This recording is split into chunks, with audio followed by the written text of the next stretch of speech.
কোনো ভয় নেই। ঘরেও যদি মরতে হয় বাইরেও মরি। টিভি বা পুলিশের আর্মিদের কাছে বলবো যে গুলি কর, আমাকে গুলি কর।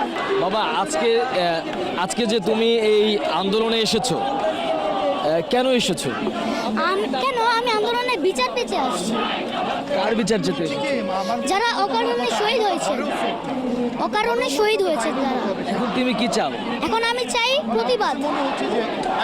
আর আরেকটা চাই যে হাসিনা যেন এই প্রধানমন্ত্রীর চেয়ার থেকে সরে যায় এবং মিজানুর রহমান আজাদ যেন বসে যায়। আচ্ছা, দুই ভাইরা দুই হাত প্রসারিত করে গুলি খেলো, তাদের ব্যাপারে কি বলবো? তাদের ব্যাপারে বলবো যে তাদের ব্যাপারে বলবো যে দোয়া করি যারা যেন জান্নাতবাসী হন। কারণ সে যে অকারণে মানে বলেছে, সে কিন্তু একটা মিথ্যা কথা বলেছিল। প্রথমে বলেছে যে রাজাকারের বাচ্চারা কোটা পাবে না, মুক্তিযোদ্ধারা পাবে। আর আবার পরে বলছে যে আমি কি তাদেরকে রাজাকার বলেছি? তারা নিজেই রাজাকার বলছে। তাহলে সে কেন বলল মিথ্যা কথাটা? তুমি কি তোমার ভাইদের মতো বুক প্রসারিত করে দেবে? আমি অবশ্যই করতে চাই। আমি অবশ্যই করব। চাইলে আমি জীবনও দিতে রাজি আছি। জীবনে দিতে রাজি আছো?